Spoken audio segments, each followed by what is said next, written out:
5 benda boleh buat dekat Taman Jubilee Perak Alostak Kedah. Yang pertama, kita boleh bawa anak-anak main-main kat sini.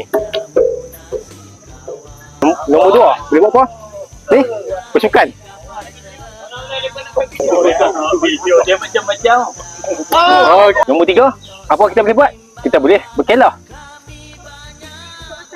Nombor 4, kita boleh urut tapak kaki kita. Nombor 5, jogging dan brisk walk.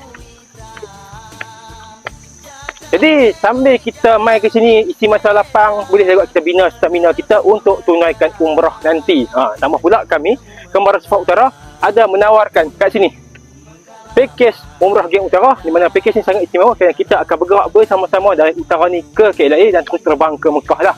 Jadi siapa-siapa yang nak ikut umrah Geng Utara bersama kami, boleh ke borang biru di bawah ni dan ikuti kami untuk video-video lain. Kembaran Sufah, teman kembaran suci anda.